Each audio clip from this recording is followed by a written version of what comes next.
दोस्तों, कैसे हो आप सब। मेरठ स्टेनो में आपका फिर से स्वागत है। 1000 शब्दों की डिक्टेशन फिर से स्टार्ट कर रहे हैं। कॉपी पेंसिल उठा लीजिए और नॉन स्टॉप लिखते जाइए। 1000 शब्दों की डिक्टेशन स्टार्ट करते हैं अब। महोदय, मैं दिल्ली के संबंध में भी कुछ कहना चाहता हूँ। अब दिल्ली चूंकि केंद्र शासित क्षेत्र है और दिल्ली को केंद्र शासित क्षेत्र माना गया है, तो संभवतः दिल्ली वालों को यह आशा थी कि केंद्र से शासित होने से यहाँ पर उन्नति होगी और यहाँ के लोग को कुछ सुविधा मिलेगी, संतोष प्राप्त होगा।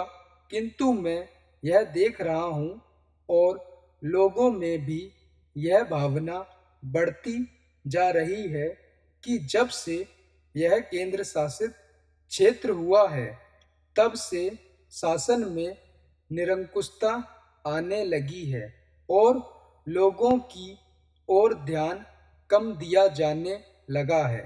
इसलिए मैं यह कहना चाहता हूँ कि दिल्ली प्रशासन के पुनर्गठन के ऊपर पुनः जोर दिया जाना चाहिए और हो सके तो उसके लिए एक समिति बैठा दी जाए और उसके लिए सोचा जाए कि दिल्ली का प्रशासन किस तरह का होना चाहिए। मैं चाहता हूँ कि दिल्ली के प्रशासन के संबंध में आप अपने विचार करें। भ्रष्टाचार के संबंध में यहाँ बहुत कुछ कहा गया है, पुनः आपको दोहराना नहीं चाहता, किंतु इतना अवश्य कहना चाहता हूँ कि आज देश में जनता का जो नैतिक स्तर है वह दिन प्रतिदिन गिरता जा रहा है।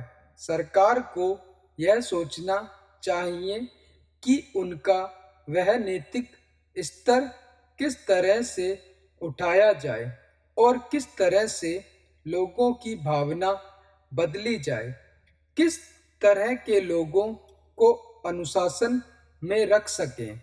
इसके लिए सोचना अत्यंत आवश्यक है। हम जब भ्रष्टाचार की बात कहते हैं तब या तो सभी मानते हैं और भ्रष्टाचार इनकी दो राय नहीं है। मैं भ्रष्टाचार मौजूद है। छोटे से अधिकारी से लेकर बड़े अधिकारी तक यह फैला हुआ है। भ्रष्टाचार केवल प्रशासन में है ऐसी बात नहीं है, वरन यह लोगों में भी फैला हुआ है। जब करों की अदायगी का प्रश्न आता है, तब लोग दो दो खाते बना लेते हैं और आयकर की चोरी करने का प्रयत्न करते हैं और कर से बचने के लिए भ्रष्टाचार करते हैं। जैसे बगैर दोनों हाथों के ताली नहीं बज सकती, ठीक वही बात भ्रष्टाचार के संबंध में लागू होती है। भ्रष्टाचार के निवारण के लिए जितना अधिकारियों का कर्तव्य है, उतना ही कर्तव्य जनता का है। अधिकारियों को तो सतर्क रहना ही चाहिए, क्योंकि यह जो संसद है वह कानून बनाकर उनके हाथ में दे देती है और उनका कार्यान्वयन करने के लिए जनता और नौकरशाही को सहयोग के कार्य करना चाहिए। महोदय, प्रशासन का यह कर्तव्य हो जाता है कि वह सतर्क रहे और अधिकारी लोग अपने को निष्पक्ष रखे, किंतु जो जनता के अंदर एक गिरावट आती जा रही है वह भी यह देखने की बात है। इसलिए मैं चाहता हूँ कि सरकार कोई ऐसा प्रयत्न करे जिससे कि भ्रष्टाचार को रोकने के लिए जो लोगों का नैतिक स्तर ऊंचा होना आवश्यक है उसका ऊंचा किया जा सके। उसके लिए जो भी वह कर सके मुझे करना है तो बहुत कुछ, लेकिन चूंकि मेरा समय समाप्त हो गया है मैं अब और कुछ नहीं कहूँगा।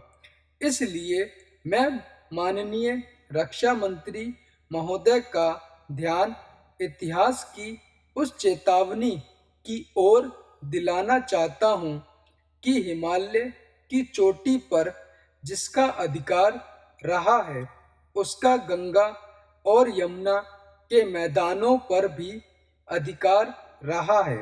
हम इस आशा में रह सकते हैं कि हम दुश्मन को हिमालय की चोटी से उतरने दें और फिर मैदान में उसका मुकाबला करें।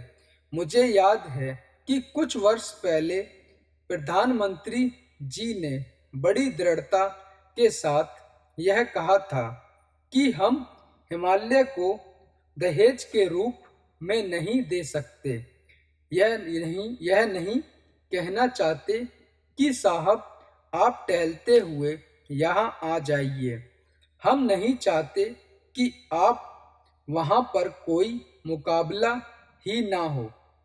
मैं समझता हूँ कि अगर किसी भी सैनिक अधिकारी के दिमाग में अभी तक यह भावना है कि हम हिमालय की ऊंची चोटी को छोड़कर नीचे मैदान में आकर युद्ध लड़ेंगे तो उनको भ्रम में रहना नहीं चाहिए। यह एक घातक बात है, एक आत्मघाती नीति है। अगर एक बार चीन का हिमालय चोटी पर कब्जा हो गया तो चाहे वह बाद में नीचे हम पर हमला ना भी करे, किंतु वहां से हम उसको कभी नहीं हटा सकेंगे। इसलिए इस संबंध में स्पष्ट निर्णय किया जाना चाहिए। इसके बाद मैं मध्यवर्ती क्षेत्र के बारे में कुछ कहना चाहता हूँ। पिछली बार जब चीन ने बड़े पैमाने पर आक्रमण किया था तो लद्दाख में पूर्व में नेफा के इलाके में किया था। मध्यवर्ती क्षेत्र में मिडल सेक्टर में लड़ाई नहीं हुई थी। इसलिए मेरा अपना अनुमान है और बहुत से लोगों से इस बात की आशंका है कि अगर कभी चीन ने दोबारा हम पर आक्रमण किया तो वह मिडल सेक्टर में करेगा। इसके कई कारण मालूम पड़ते हैं। अध्यक्ष महोदय, सबसे पहले मैं अपने माननीय कार्यकारी पार्षद का जिन्होंने बजट भाषण दिया है और अपनी नीतियों की घोषणा की है उसके बारे में उनको हृदय से बधाई देना चाहती हूँ। मैं यह नहीं कहती कि कोई क्रांतिकारी परिवर्तन लाना चाहता है यह बजट, लेकिन मैं यह भी देखती हूँ कि यह बजट जो है धीरे धीरे गति से समाजवाद की ओर बढ़ता जा रहा है। अपनी नीति से यह भूतकाल और वर्तमान दोनों को एक कड़ी में मिलाकर हमें उज्जवल भविष्य की ओर ले जाता है, ऐसा मुझे कहना है। इस भाषण को पढ़ने से इसमें हमारा कोई भी वर्ग समाज का ऐसा नहीं जिसे अछूता छोड़ा गया है, क्योंकि भारतवर्ष एक कृषि प्रधान देश है। मैं समझती हूँ कि इस बजट के दौरान यह पूरी तरह से कोशिश की गई कि ग्रामीण अर्थव्यवस्था को, जिसे हम अर्थव्यवस्था की रीढ़ भी कह सकते हैं, उस ढांचे में उस रीढ़ की हड्डी को और भी सशक्त बनाने का पूरी तरह से प्रयत्न किया गया है। हमारे ग्रामीण भाइयों के लिए जो कोशिश की गई इस बजट के अंतर्गत वह है। ये 1000 शब्द हो गए हैं कंप्लीट। आपको इसको स्टेनो लिख ली होगी, इसे ट्रांसलेट भी करके देख लेना, अपनी चेक कर लेना और चेक करा करो, ट्रांसलेट बनाया करो। ये मुझे मैसेज पे कमेंट में फ़ोटो क्लिक करके भेजा करो, ठीक है। नेक्स्ट वीडियो भी आज ही शूट करूँगा कुछ ठीक है, और जल्दी वीडियो डालता हूँ और आपके लिए आती रहेंगी। हो सकता है जब तक आपके अभी तो कोई वैकेंसी नहीं आई है, कोई वैकेंसी आएगी जब तक आपके इस चैनल पर बहुत सारी वीडियो डिक्टेशन की पड़ी होंगी, ठीक है।